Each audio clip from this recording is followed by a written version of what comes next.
Marie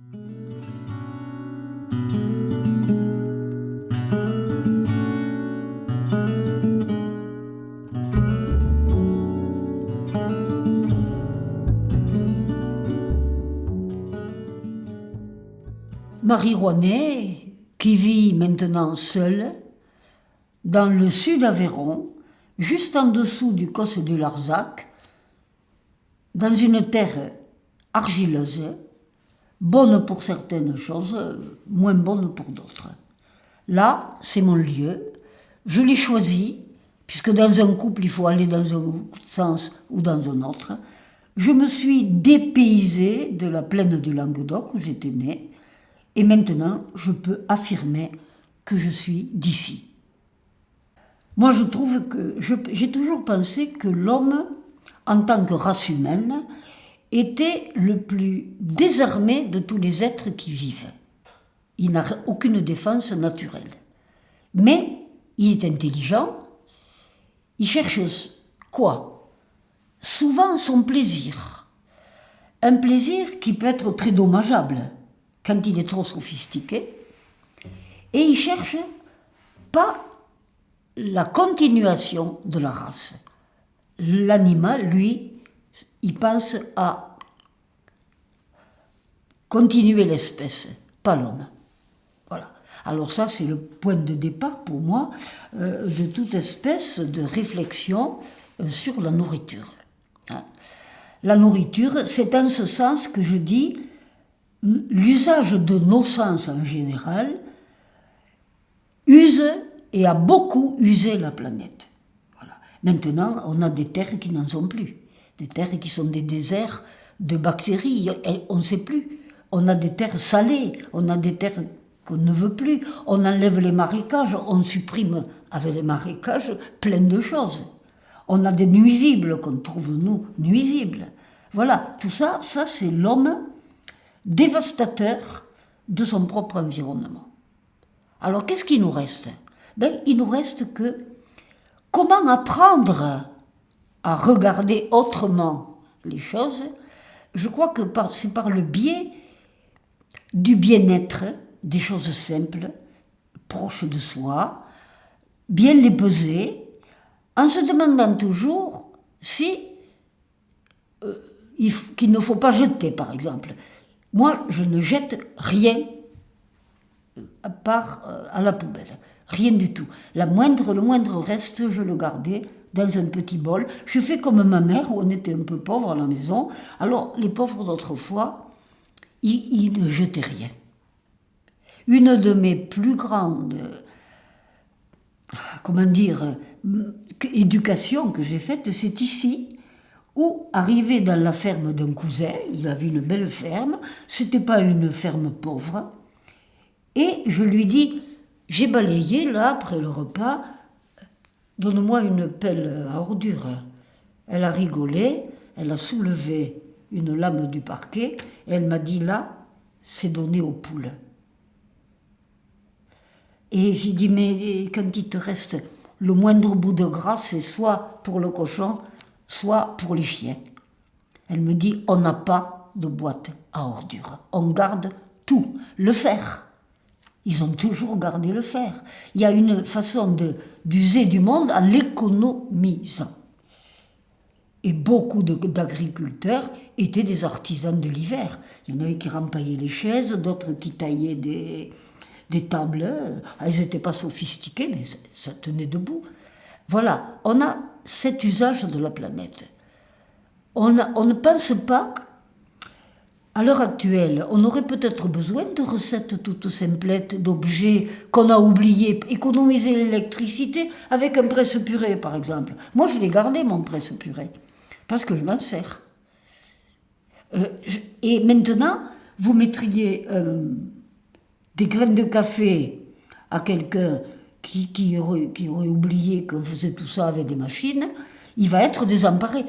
On ne garde plus parce qu'on est désemparé. On ne sait plus coudre un bouton, on ne sait plus refaire un ourlet, on ne sait plus rien, Pourquoi on ne sait plus rien ? Parce que c'est trop facile, on le fait, mais personne ne le garde, personne ne tient compte.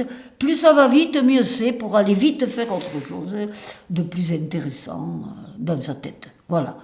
Pour moi, c'est ça, apprendre à gérer ce réel autour de nous de la façon la plus simple et la plus artisanale possible.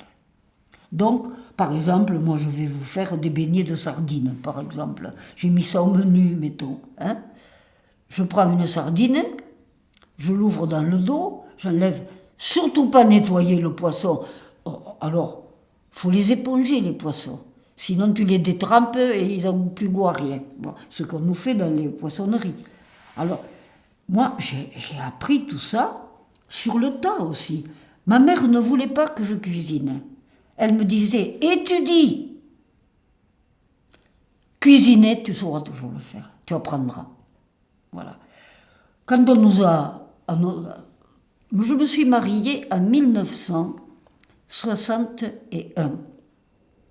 En 1961. Vous vous rendez compte? J'étais pas une jeunette, hein. Je me suis mariée, j'avais fini mes études et tout. Hein. Avec mon mari, on s'est mariés à ce moment-là.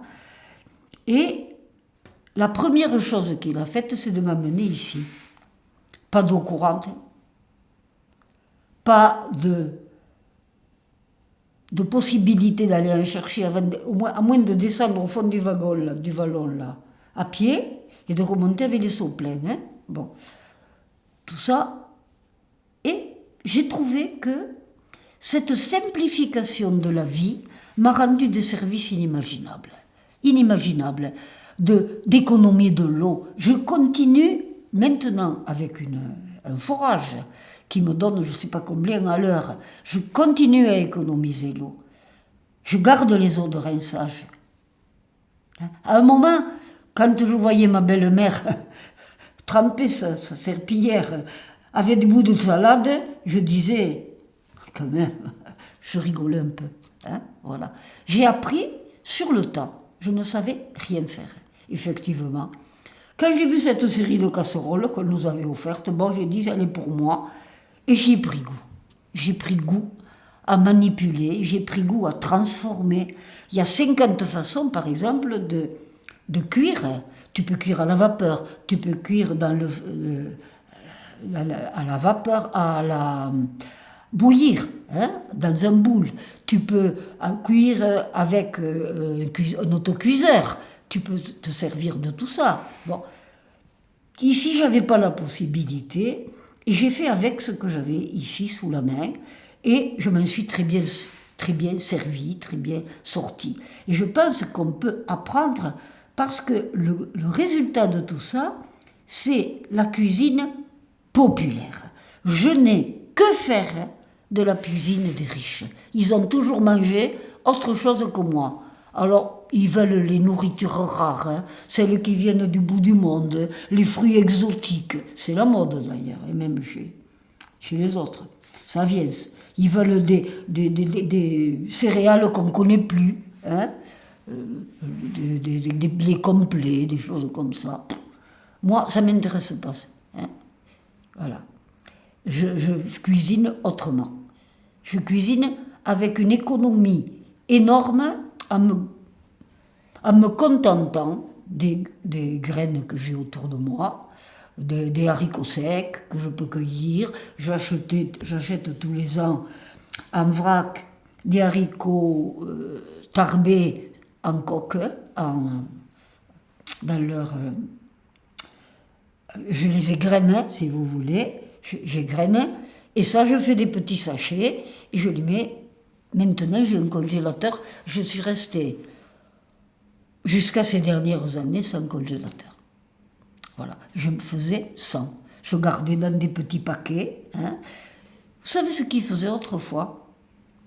Ils avaient des chats prisonniers dans les réserves qui étaient au grenier. Et ces chats, on leur donnait tout juste de l'eau à boire. On ne les nourrissait pas pour qu'ils tuent les rongeurs, pour pouvoir garder les graines intactes. Et la farine aussi. Et je m'en souviens, c'est terrible de penser à ça, mais c'est une évidence. Hein. Voilà. Voilà, moi, c'est dans cette perspective que j'ai organisé des petites fêtes de la bouche, du plaisir d'être ensemble. Ne pas parler avec quelqu'un pendant qu'on mange avec quelqu'un, qui est une intimité. On n'invite pas n'importe qui à manger avec lui. Si vous voulez, ce serait un prémisse presque amoureux, hein, d'inviter quelqu'un à sa table. Tu le laisses rentrer dans ton intimité. Et ça, pour la joie de 2 personnes ou 4, hein, comme on est obligé maintenant. Hein, mais je l'ai fait sans être obligé. Parce qu'il me semble que si tu es 20 à table déjà, les conversations ne sont plus aussi conviviales. Il se crée des petits groupes d'un côté, des petits groupes de l'autre. Voilà. Donc, toute ma vie, j'ai été dans cette idée que la table, c'était le lieu d'une grande morale d'utilisation du monde. Et ça, l'initiation à la morale, elle peut se faire avec des dictons qu'on nous dictait à l'école, hein, mais elle peut se faire par la joie, justement, par le bonheur d'être ensemble et de pouvoir s'interpeller comme ça, avec un voisin qui n'est pas trop loin, faire des conversations collectives. Sinon, c'est le brouhaha, tu ne comprends rien. Voilà. Voilà un peu mon opinion sur l'éducation qui peut passer à travers une certaine transmission. Ici, je vais mettre par exemple, tel fruit, je vais avoir tel fruit. Ici, j'ai que des cerisiers. C'est le seul arbre qui arrive à maturité. Hein. L'an dernier, j'ai pas mangé 3 cerises. L'an dernier. Il n'y a pas eu de floraison, il y a eu de la pluie sans arrêt. Des fois, tu es empêché par les intempéries. Hein. Mais là, j'ai fait avec ce que j'avais. Voilà. Et tout le temps, même maintenant où je ne dois plus monter sur des arbres, vu mon grand âge, mes fils m'interdisent de monter sur des échelles, je les comprends et j'obtempère. Et je cueille ce que je peux cueillir et le reste, ça reste. Hein, tant qu'ils ne viennent pas. Voilà. Et je pense que j'ai adapté, par exemple, j'aimais beaucoup la bourride. La baudroie, c'est un poisson, un des plus chers, la baudroie, et j'ai fait des bourrides de maquereau, par exemple. Il y a un petit problème d'arête avec le maquereau, parce qu'il y en a partout. Mais avec une pince à épiler, je me débrouillais pour avoir des filets de maquereau, dont je me servais exactement comme quand je fais une bourride. Des herbes sauvages, il y en a partout par ici. Hein. Ça dépend des saisons aussi. Tout ça, c'est une question. La cuisine, pour moi, elle est saisonnée. Plus elle est du moment, de l'instant où ça a mûri. J'achète jamais de primeurs parce qu'ils sont pas si bons et que c'est pas la peine d'aller payer pour des choses qu'on cueille un peu vertes presque. Hein. Trouver des fruits à maturité à l'heure actuelle, c'est presque impossible. Alors, ma foi, je fais quelques confitures quand je peux, pas beaucoup, puisque j'ai des diabétiques dans la famille. Hein. Et ça, aussi, le diabète de ma petite fille nous a aidés à tous et a aidé toute la famille à participer avec elle à la privation de sucreries. Et tout le monde, chez nous, s'est passé de sucreries, par égard pour une petite fille, d'abord à 3 ans, puis obligée de se piquer 2 fois, 3 fois, 4 fois par jour. Tout le monde a joué le jeu avec elle. Et tous mes petits-enfants ne sont pas des fanatiques de friandises. Ils n'en mangent pas, pratiquement. Et mes arrières, maintenant je suis aux arrières quand même. Mes enfants sont trop gras. Voilà ce que je peux dire sur cette espèce de morale appliquée de la table, appliquée par le bonheur que tu donnes, par l'originalité, par la bonne humeur, mais en respectant complètement l'utilisation, les produits du bout du monde pour faire chic. Hein.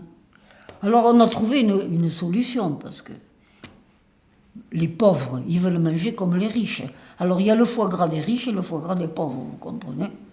Il y a l'oie à moitié morte qu'on amène à la foire, où quand tu as fait fini ton foie gras, tu n'as que du gras, tu n'as que de la graisse, et puis tu as l'oie qu'ils se gardent pour eux, pas trop engraissée, mais avec un foie qui ne...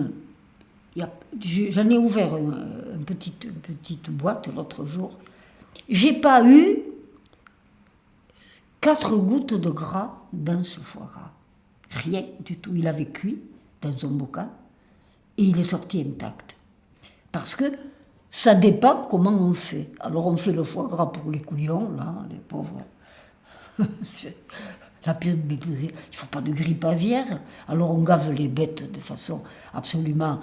C'est un autre problème, la souffrance des bêtes aussi. Hein. Moi, je ne suis pas végétarienne, je n'ai jamais hésité au coup de couteau. L'agneau qui a vécu et qui est de lait, l'agneau de lait, il est très docile. Tu lui tiens les pattes, il se laisse égorger sans rien dire. Hein. Et dedans, il a des petits os de lait. Il est tout tendre. Et tu vas le consommer. Mais au moins, il est mort sous ton couteau à toi, très soucieux d'épargner le sang ou d'en faire une sanquette. J'ai toujours fait une sanquette, moi. Vous savez la galette de sang, vous savez ce que c'est? Je l'ai toujours pratiquée. Parce que je pense que c'est même ça, il faut le garder. Il ne faut pas jeter inconsidérément. Je garde le foie, je garde les laitances des poissons, par exemple. Parce que ça va me faire un petit plat un peu raffiné, vous voyez. Donc, et là, à plat raffiné, tu vas raffiner tes herbes. Tu vas mettre des pointes d'asperges, par exemple. Je me fabrique toute seule mon bouillon pour faire des risottos. Avec la poule, je la mets en entier, et puis après, je laisse monter le gras, que j'enlève comme une plaque. Je prends la carcasse de la poule, et j'ai un jus qui est un jus de viande, pour faire des risottos. Parce que j'aime le risotto. Voilà. Donc, si je peux, je prends du riz de Camargue. Hein? Si je peux, si j'en trouve dans... Mais de temps en temps, je me déplace, où je dis à mon fils, qui est un fanat avec sa femme de fréquentation des marchés paysans, où les gens amènent des choses, et où ils ont aussi des pratiques honnêtes avec l'animal. Hein? Moi, je trouve qu'un animal qui passe à la chaîne alimentaire, ça m'est arrivé une fois, j'ai vu une série de dindons qui passaient à mesure. Alors, il y avait l'éclair de chaleur qui leur faisait tomber la tête. Mais on sait que l'électrocution d'un animal fragilise les os. Et comme personne ne veut avoir des esquilles d'eau dans sa viande finale, on ne fait pas tout à fait la mort. On en enlève des morceaux là. Hein. On garde au moins qu'il n'y ait pas d'esquilles, hein, qu'ils puissent tout utiliser. Et il y avait dans un coin, quand j'y suis allée, dans cet abattoir, il y avait un musulman qui était là et qui a dit son chapelet tout le temps. Je ne sais pas ce qu'il racontait à son Dieu, je ne sais rien. Mais pour moi, c'était important qu'il y ait quelqu'un qui pense à la souffrance et qui prie. Lui, c'est Allah, notre c'est Yahvé. Bon, les Juifs ne mangent pas de sang, hein, donc ils ont des impératifs alimentaires. Toutes les religions en ont posé des impératifs alimentaires. Mais moi, ça m'intéresse, ça m'intéresse pas puisque je consens. J'ai consenti à donner la mort. J'ai tué des agneaux. Je n'ai pas tué des brebis parce que c'est trop compliqué. C'est tout. Mais j'ai une image de moi où je suis là, dehors, et je suis en train de battre le sang avec la main pour faire sortir. Si tu veux du boudin, il faut que tu battes le sang, tu connais. Hein, c'est magnifique. Et à un moment, tu sors une pelote toute blanche. C'est le seul truc que dans un cochon, on donne au chien. C'est le seul. Tout le reste est utilisé, tout est utilisé. Tout est préparé pour partir, qui pour des soies, qui pour des... On a changé tout ça avec les abattages collectifs. Et les abattages collectifs, il n'y a rien de pire. Voilà. Si vous êtes entre les mains de quelqu'un de sérieux, qui aime l'animal, mais qui le tue quand même. Ce que j'ai fait. Voilà. Il faut avoir le courage d'aller jusqu'au bout aussi. Mais vous ne pouvez pas savoir à quel point j'ai aimé ce qui est quelqu'un là, qui pense à ça. Et qui soit dans une morale, encore une fois, une morale attachée à faire aimer même une bête tuée, elle peut l'être dignement, par des mains soucieuses d'elle, et tout ça, ça peut s'échanger dans une éducation, c'est ça l'éducation. Hein, c'est ça, tu épargnes pas. Je me rappelle une fois où on avait tué le cochon, la petite Iris, celle qui est diabétique, elle a voulu aller nettoyer au ruisseau glacé les boyaux du cochon. Et il y est allé. Et elle a regardé, elle a dit, mais moi aussi, j'ai mis les mains dans l'eau et tout ça. Voilà. Je pense que, avec mes enfants, et maintenant, plus du tout mes petits-enfants, mais je continue avec mes arrière-petits-enfants, à essayer de perpétuer le bonheur d'être à table, tout en respectant des règles, non pas des règles simples, hein. Alors les assiettes, on te fout des assiettes en carton, c'est à rigoler. Elles sont molles, mon mari appelait ça les assiettes molles. Que tu te les tombes inévitablement sur toi. Les gobelets, qui sont pareils, tous pareils, je trouve que c'est pas digne presque de la nourriture. Des bons verres, j'ai pas parlé de cristal, hein, mais du Ralex quand même, c'est pas mal, hein, ça suffit pour manger. Mais des vrais couteaux, des vraies cuillères, des couteaux qui taillent, pas des couteaux qui soient de montre, tu sais, des couteaux de montre qui taillent rien, qui sont en comment on appelle ça, en faux argent, en plaqué d'argent, etc. C'est pas la peine. Voilà, moi je veux une table, je veux une nappe sur une table, je trouve que c'est beau, une nappe blanche. Tu peux y mettre un vieux drap, mais qui soit blanc. Que tu sois pas là avec des trucs dégoûtants, qui glissent, qui se tordent, ou qui te renversent la nourriture en pleine figure. Je trouve que c'est pas honnête par rapport à ce qu'on mange. Voilà. Ça fait partie du plaisir, d'avoir un couteau qui taille, par exemple. J'ai une meule en bas. J'ai plus que là, j'ai pas le tourniquet, mais cette meule, je la prends et j'aiguise mes couteaux de cuisine. Quand je regarde le fil là, et sur mon poignet à moi, et je suis contente quand je vois que ça taille bien. Voilà. Tout ça, ça fait partie du bonheur d'être à table, mais en personne respectueuse.